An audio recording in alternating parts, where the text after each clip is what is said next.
Hi guys, कैसे हैं आप सब। स्वागत है आप सभी का आपके अपने यूट्यूब चैनल यस के एक्सीलेंस ट्यूटोरियल में। तो साथियों, हम लोग आज कक्षा 10 गणित अध्याय 9 त्रिकोणमिति के कुछ अनुप्रयोग के उदाहरणों को समझेंगे। ठीक है, क्योंकि एक्सरसाइज 9A को करने के लिए इन उदाहरणों को समझना काफ़ी महत्वपूर्ण है। तो आइए क्वेश्चन नंबर जो है, पहले तो भूमिका देख लेते हैं। भूमिका में हम लोग को क्या जानना है। तो भूमिका में हम लोग को जो है जानना है कि उन्नयन कोण क्या है और अवनमन कोण क्या है। तो उन्नयन कोण का मतलब जब हम किसी वस्तु को नीचे से ऊपर की तरफ देखते हैं तो उन्नयन कोण बनता है। यानी कि उन्नयन कोण हमेशा जो है कहाँ बनता है, आधार पे बनता है। ठीक है, यहाँ पे उन्नयन कोण माने जब हमारी आंखें यहाँ होती है और जो है हम किसी वस्तु को यहाँ पे देख रहे होते हैं तो उन्नयन कोण यहाँ पे बनता है। यह हमारा उन्नयन कोण बनता है। ठीक है, यहाँ पे जो थीटा है। ठीक है, और अवनमन कोण कब बनता है, जब हम किसी वस्तु को ऊपर से नीचे की तरफ देखते हैं। यानी कि हमारा नेत्र ऊपर होता है, जैसे कि हम छत पे होते हैं, और हमारा थीटा जो है ऐसे होता है, ऐसे यहाँ पे क्षैतिज से यहाँ पे बनता है। तो ये जितना थीटा होता है यहाँ पे जो है ले सकते हैं एकांतर कोण के अकॉर्डिंग। ठीक है, तो अवनमन कोण और उन्नयन कोण विशेष रूप से हम लोग को समझना है इसमें। तो अवनमन कोण देखिए क्या है। तो यहाँ पे देखिए उन्नयन कोण दिया हुआ है। उन्नयन कोण एंगल ऑफ एलिवेशन। तो एंगल ऑफ एलिवेशन यहाँ पे देखिए बन रहा है। ठीक है, जब हम नीचे से ऊपर किसी वस्तु को देखते हैं तो हमारा जो है उन्नयन कोण जो बनता है नीचे बनता है। ठीक है, यह देखना है। यहाँ पे देखिए जब कोई वस्तु हमारे नेत्र के क्षैतिज तल से ऊपर स्थित होती है, ठीक है, तो जो है वस्तु को देखने के लिए अपना सिर ऊपर उठाना पड़ता है। इस क्रिया में हमारे नेत्र एक कोण बनाते हुए घूमते हैं। यह कोण उन्नयन कोण कहलाता है। और आकृति में आप लोग देख सकते हैं थीटा उन्नयन कोण है। ठीक है, तो ये हो गया उन्नयन कोण। ठीक है, उसके बाद से अवनमन कोण। अवनमन का मतलब हम लोग को जो है ऊपर से नीचे का देखना होता है। तो अवनमन कोण बनता है जब कोई वस्तु हमारे नेत्र के क्षैतिज तल से नीचे स्थित हो तो उस वस्तु को देखने के लिए अपना सिर नीचे की ओर घुमाना पड़ता है। इस क्रिया में हमारे नेत्र कोण बनाते हुए घूमते हुए यह कोण अवनमन कोण कहलाता है। और इसको जो है अवनमन कोण को जो है फाई से जो है प्रदर्शित करते हैं। इसको फाई कहते हैं। ठीक है, फाई भी एक कांस्टेंट है साइंस का। ठीक है, अब यहाँ पे देखिए अवनमन कोण ए हो रहा है। ठीक है, तो अवनमन कोण यहाँ से ऐसे बन रहा है, तो इसी के एकांतर ये कोण हो जाता है इसी के बराबर। ठीक है, तो आप जो है आप पूर्व अध्ययन में 30, 45, 60 जैसे विशेष त्रिकोणमितीय अनुपातों की सहायता से ऊंचाई और दूरी से संबंधित कुछ सरल व्यवहारिक प्रश्नों को हल करने की विधि से परिचित हो चुके हैं। अब आप हर प्रकार के कोणों से प्रश्न के सन्निकट हल प्राप्त कर सकते हैं। ठीक है, तो यहाँ पे हम लोग हल सहित उदाहरण देखते हैं। पेज नंबर है 277। ठीक है, पेज नंबर 277 का जो है उदाहरण नंबर 1 देखते हैं और समझते हैं। तो उदाहरण नंबर 1 है कि 1.5 मीटर लंबा एक प्रक्षेप प्रेक्षक एक चिमनी से 28.5 मीटर की दूरी पर है। ठीक है, उसकी आंखों से चिमनी के शिखर का उन्नयन कोण 45 डिग्री है। चिमनी से ऊंचाई ज्ञात कीजिए। ठीक है, 1.5 मीटर लंबा एक प्रेक्षक है, चिमनी से 28.5 मीटर की दूरी पर है, माने एक चिमनी है। ठीक है, यहाँ पे देखिए यह जो है क्या है, एक चिमनी है। ठीक है, और इस चिमनी के जस्ट विपरीत यहाँ पे जो है एक आदमी खड़ा है जिसका हाइट कितना है, तो इस आदमी का हाइट 1.5 मीटर है। ठीक है, 1.5 मीटर है। ठीक है, तो अब देखिए, तो कह रहा है कि चिमनी के शिखर का उन्नयन कोण 45 डिग्री है। उन्नयन कोण, ठीक है, उन्नयन कोण यानी कि ये वाला कोण। तो चिमनी की ऊंचाई ज्ञात करना है। ये चिमनी की ऊंचाई कितनी है, ये जो है टोटल जो है चिमनी भाई धरती पे ही होगा ना कहीं, तो यहाँ से यहाँ तक की ऊंचाई हम लोग को ज्ञात करना है। ठीक है, तो इसके लिए जो है क्या किया है, तो देख लीजिए। माना कि भी एक जो है क्या है, ए और बी एक क्या है, एक चिमनी है, और सी डी प्रेक्षक है। ये सी डी या डी सी का ये प्रेक्षक है। ठीक है, और कोण ए डी ई उन्नयन कोण है, कोण ए डी ई उन्नयन कोण है। ठीक है, तो ये कह रहा है कि जो है अब जो है हम लोग को चूँकि इसकी ऊंचाई ज्ञात करना है, तो यहाँ पे देखिए, यहाँ पे जो है ऊंचाई ए बी ऊंचाई ए बी बराबर क्या हो जाएगा, तो ए ई अधन ई बी हो जाएगा ना। इसको और इसको जोड़ दिया जाए तो ये जो है पूरा ऊंचाई हो जाएगा। अब देखिए तो ए बी बराबर हम लोग लिख सकते हैं ए ई प्लस में 1.5 मीटर। देखिए जितना ए होगा और इसी के समांतर जो है ये भी है, ठीक है, माने इसके बिल्कुल ये दोनों रेखाएं समांतर होंगी, तो जितना ए होगा उतना ही यहाँ पे काटेगा ना, ठीक है। और चूंकि ए बी हम लोग को निकालना है ए बी, तो ए बी बराबर क्या लिख सकते हैं, ए ई प्लस में ई बी, तो जितना ए है उतना तो ये हो ही जाएगा, तो 1.5 ई बी भी हो जाएगा, ठीक है। तो इसलिए ई बी की जगह पे 1.5 लिख दिया, ई बी चाहे बी ई की जगह पे, ठीक है। और डी ई बराबर है सी बी के, और यह है माने डी ई बराबर हो जाएगा किसके, सी बी के। तो सी बी जो है कितना है, चिमनी से इस आदमी की दूरी कितना है, तो 28.5 मीटर है, 28.5 मीटर है, ठीक है। तो 28.5 ये हो गया, तो 28.5 ये भी होगा, इसी के पैरेलल ये भी है, तो ये भी हो जाएगा 28.5, ठीक है। अब देख लीजिए, तो अब यहाँ पे देख लीजिए, अगर ए ई जो हम लोग को ज्ञात कर लेना है, तो ये जो है क्या हो गया, ये 1.5 हो गया, तो इसको इतना ही रहने दीजिए। अब हम लोग को जो है ये दिया है, तो आराम से इसको निकाल सकते हैं, ठीक है। तो अब देखिए इसका और इसका संबंध किससे मिलेगा, तो इसका संबंध लंब बटे आधार से मिलेगा। अगर इसको जो है थीटा, इस थीटा के अकॉर्डिंग देखा जाए तो ये लंब होगा। हमेशा जिस एंगल की बात होता है उस एंगल के अकॉर्डिंग देखा जाए, माने इस डी बिंदु पे अगर हम लोग खड़ा होकर देखें, ठीक है, डी बिंदु पे जो है आंखें रख के देखें, तो जो है ये हम लोग का क्या होगा, इस चित्र का, इस त्रिभुज का लंब होगा, ये वाला हिस्सा, ठीक है। और ये आधार हो जाएगा जिसको बेस कहते हैं, और इसको जो है, ठीक है। अब इसको देखिए, इसको बेस कहते हैं आधार, ठीक है। आधार को क्या कहते हैं, बेस, BASC, ठीक है। आधार को जो है अंग्रेजी में कहते हैं बेस, और इसका स्पेलिंग होता है BASC। और लंब को जो है परपेंडिकुलर कहते हैं, और इसका अंग्रेजी होता है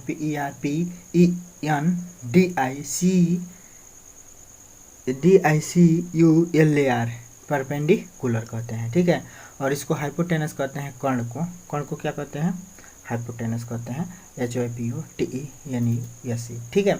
तो ये हो गया आपका जो है भुजाओं के बारे में जानकारी, ठीक है, कि ये क्या होता है। तो जस्ट इसके सामने का कोण भुजा लंब होता है, और ये 90 डिग्री के सामने का भुजा हमेशा जो क्या होता है, कर्ण होता है, और बाकी जो बचता है वह आधार होता है, ठीक है। तो अब देखिए हम लोगों को क्या करना है कि इसका और इसका संबंध चाहिए, तो किससे मिलेगा, तो tan थीटा से मिलेगा, यानी कि tan 45 से जो है हम लोग को इसका और इसका संबंध मिल जाएगा, क्योंकि tan बराबर क्या होता है, तो लंब बटे आधार होता है, लंब अब बटे में जो है क्या होता है, आधार होता है, ठीक है, लंब बटे आधार, ठीक है। तो लंब बटे आधार हो जाएगा, यानी कि लंब कितना है, तो AE है, और आधार कितना है, तो DE है, ठीक है। अब हम लोग इसको नहीं देखेंगे, क्योंकि अब इसका सारा हिसाब किताब हम लोग इसी त्रिभुज में कर चुके हैं, ठीक है, कि AE कितना होगा, तो AE होगा, ठीक है, और DE कितना होगा, तो 28.5, ठीक है। तो यहाँ मान भर देते हैं। अब यहाँ देखिए tan 45 अंश का मान कितना होता है, तो tan 45 अंश का मान होता है 1, ठीक है। तो tan 45 बराबर 1 लिख दिया, ठीक है, बराबर में AE बटे क्या हो जाएगा, 28.5, यानी कि या मैंने 28 भाई DE का मान यहाँ पे भर दिया गया 28.5, ठीक है। अब 28.5 का 1 में गुणा कर सकते हैं क्रॉस, ठीक है। तो AE बराबर क्या बच जाएगा, 28.5 मीटर, ठीक है। तो AE की भी वैल्यू कितनी निकल गई, AE की भी वैल्यू निकल गई 28.5, तो A 28.5 हो गया, ठीक है।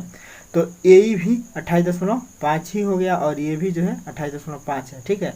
तो हम लोग को ये चाहिए AB हम लोग को चाहिए, तो AB बराबर हम लोग जानते हैं कि AE आप प्लस में जो है क्या हो जाएगा, BE, तो इन दोनों को जोड़ देंगे, तो AB बराबर क्या हो जाएगा, यानी कि चिमनी की ऊंचाई, तो चिमनी की ऊंचाई यानी कि AB, चिमनी की ऊंचाई क्या है, तो AB है, और AB बराबर क्या हो जाएगा, तो AE प्लस 1.5, तो AE का मान निकल गया 28.5, प्लस में है 1.5 मीटर, ठीक है। तो इन दोनों को जोड़ेंगे तो ये हो जाएगा 30 मीटर, ठीक है। जोड़ के देख लीजिए, 5 5 10 के 0 हासिल 1, और 8 1 9, 1 10 के 0 हासिल 1, 2 1 3, ठीक है।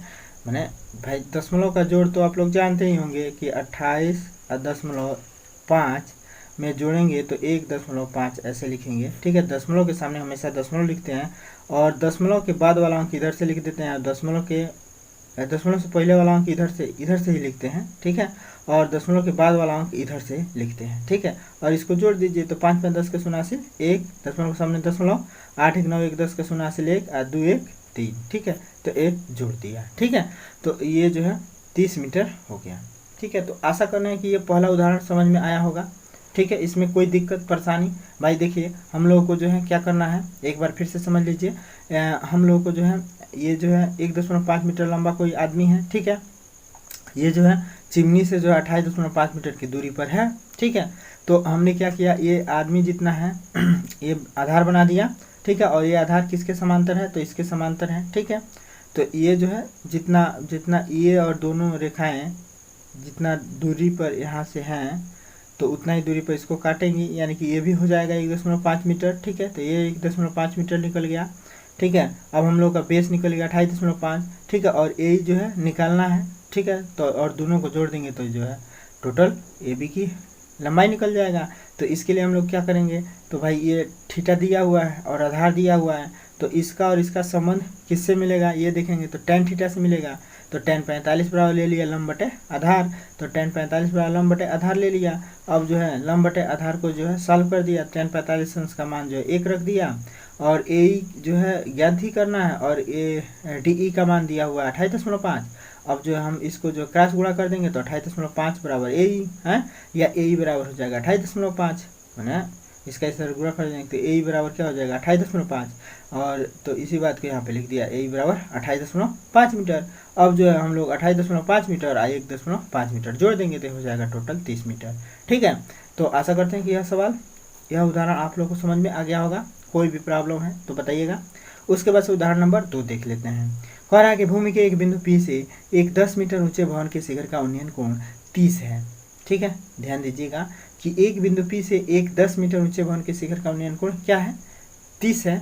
भवन के शिखर पर एक ध्वज को लहराया गया है, भवन के शिखर पर फिर जो है क्या है, एक ध्वज है और P से ध्वज के शिखर का उन्नयन कोण क्या है 45 है।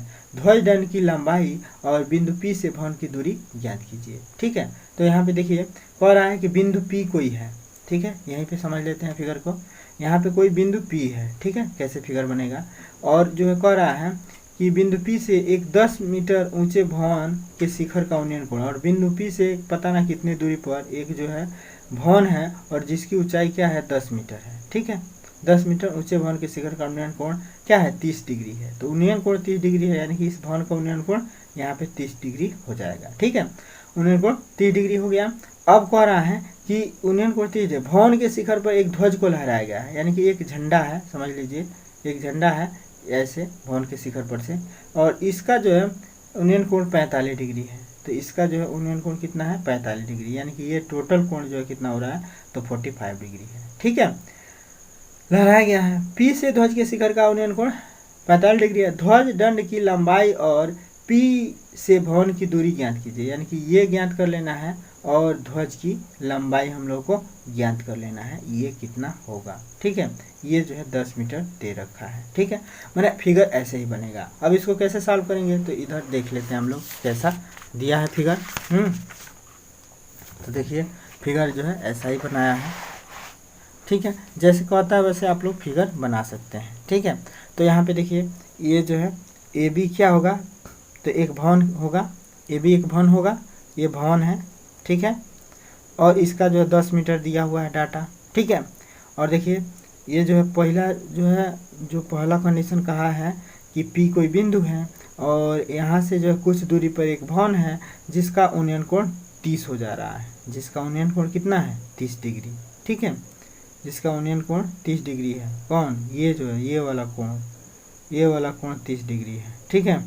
और उसके बाद से कह रहा है कि एक जो है क्या है झंडा है, इस भवन के छत पे एक झंडा जो है लगा दिया गया है और इसका जो है उन्नयन कोण बन रहा है ये 45 डिग्री का बन रहा है, ठीक है।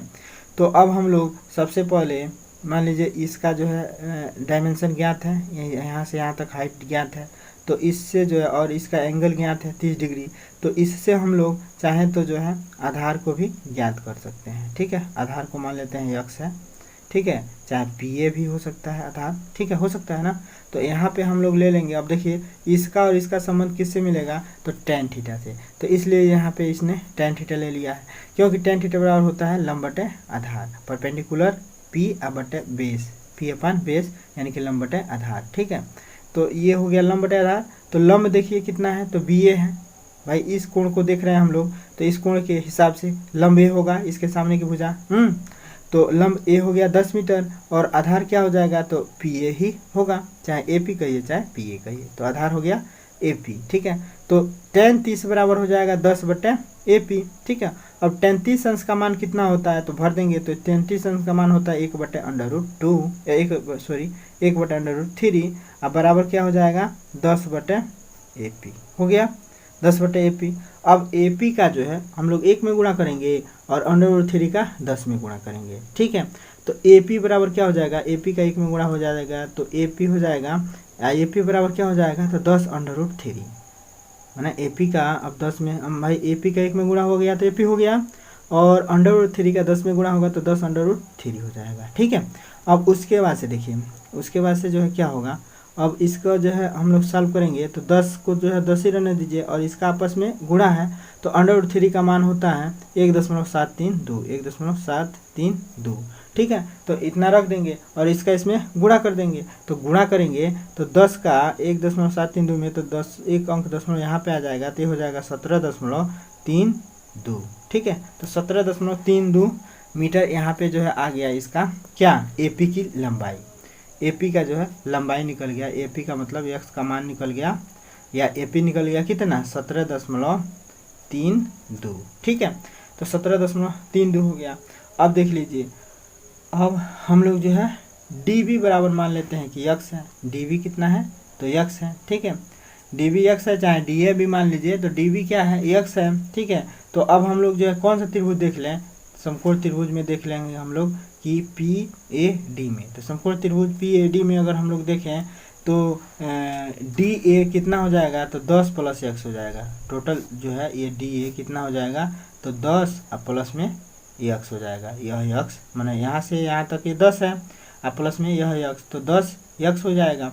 तो इस त्रिभुज में डी ए पी त्रिभुज में ये जो है क्या हो गया, इस कोण के हिसाब से, कोण 45 डिग्री के हिसाब से ये टोटल हाइट हो गया है, और ये आधार रहेगा ही रहेगा। तो भाई tan 45 ले लेंगे तो लंब और आधार का जो है संबंध मिल जाएगा। तो यहाँ पे देखिए tan 45 ले लिया त्रिभुज पी ए डी में। ठीक है, त्रिभुज पी ए डी में, भाई ये हम लोग जो है देखे हैं त्रिभुज, यहाँ पे देखिए त्रिभुज पी ए बी में देखे हैं हम लोग। ठीक है, इस त्रिभुज में अब देखेंगे त्रिभुज पी ए डी में। तो पी ए डी में tan 45 बराबर लेंगे तो ए डी बराबर क्या हो जाएगा, ए डी बराबर ए डी बटे ए पी होगा। तो ए डी बराबर हम लोग निकाल रखे हैं कि 10 धन एक्स होगा ए डी बराबर। तो 10 धन एक्स रख दिया, और ए पी का मान 10√3 हो जाएगा। ए पी का मान 10√3 है ना आया है, यहाँ पे देखिए ए पी का मान 10√3 इसी को हल किया गया तो 17.32 आया है। ठीक है, तो ए पी बराबर हम लोग इतना भी ले सकते हैं 10√3, कोई दिक्कत नहीं है। अब देखिए tan 45 अंश का मान 1 होता है, और 10 धन x बटे में 10√3। तो इसको जो है अगर सॉल्व करते हैं तो 10√3 का 1 में गुणा होगा तो 10√3 हो जाएगा। ठीक है, मैंने इधर गुणा करके, और इसको जो है ये बराबर हो जाएगा 10।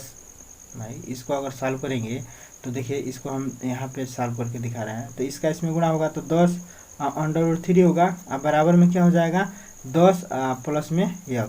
भाई यह जो यही रह जाएगा ना, और इसका इसमें गुणा हो जाएगा, तो ये हो जाएगा 10x बराबर 10√3। ठीक है, तो इतना बराबर इतना, चाहे इतना बराबर इतना लिख सकते हैं। तो इसने जो है क्या किया, इतना बराबर इतना लिख दिया। ठीक है, तो कोई बात नहीं। अब देखिए 10 को पक्षांतर कर दिया तो x बराबर क्या हो गया 10√3 माइनस 10। तो अब देखिए यहाँ भी 10 है, यहाँ भी 10 है, तो 10 कॉमन ले लिया, तो बचेगा क्या √3 - 1। ठीक है, तो √3 - 1 बच गया। अब उसके बाद से देखिए तो x बराबर क्या हो जाएगा, तो 10 √3 का मान 1.732 - 1, तो 10 भाई गुणा में है। अब इसको घटा देंगे 1 तो ये हो जाएगा पॉइंट में 7 3 2, तो 10 गुणे 7 3 2 तो बराबर हो जाएगा 7.32 मीटर। ठीक है भाई, 10 का इसमें गुणा करेंगे तो 7 3 2 जीरो बढ़ जाएगा एगो। ठीक है, और दशमलव का स्थान 3 अंक पे है तो इधर से गिन के 3 अंक पे दशमलव लगाएंगे तो 1 2 3, तो यहाँ पे दशमलव लगेगा, यानी कि 7.32 मीटर हो गया। तो यक्स का वैल्यू कितना निकल गया? 7.32 मीटर। यक्स की वैल्यू कितनी निकल गई? 7.32 मीटर। यही ना यक्स माना गया है, ये हो गया 7.32 मीटर। ठीक है, तो यक्स का मान जो है निकल गया, यानी कि भवन से, अब देखिए कह रहा है कि भवन से दूरी, तो भवन से दूरी 17.32 मीटर आ गया। भाई यही ना है भवन से दूरी, ये जो है आदमी पी है और ये भवन है, तो इन दोनों के बीच की दूरी 17.32 आ गया। और ये झंडे की जो लंबाई है ये हो गया 7.32। तो इसी बात को यहाँ पे स्पष्ट कर दिया है। ठीक है, ध्वज की दंड की लंबाई तो 7.32 मीटर है। ठीक है, तो आशा करते हैं कि ये सवाल नंबर आप लोगों का उदाहरण नंबर 2 भी समझ में आ गया होगा। इसमें कोई प्रॉब्लम हो तो हमें ज़रूर बताइएगा। ठीक है, ठीक है, तो आशा करते हैं कि यह सवाल आप लोगों को समझ में आ गया होगा। सवाल समझ में आता है तो आप लोग इस चैनल से जुड़ सकते हैं और इस चैनल को सब्सक्राइब करिएगा। और जो है भाई, इस चैनल से जुड़ने के लिए क्या करना पड़ेगा? तो इस चैनल को सब्सक्राइब करना पड़ेगा। ठीक है, वीडियो को लाइक कीजिए, शेयर कीजिए और जो है क्या कीजिए, अपना बहुमूल्य राय हमें ज़रूर दीजिए। फिर मिलते हैं अगले वीडियो के साथ, तब तक के लिए जय हिंद।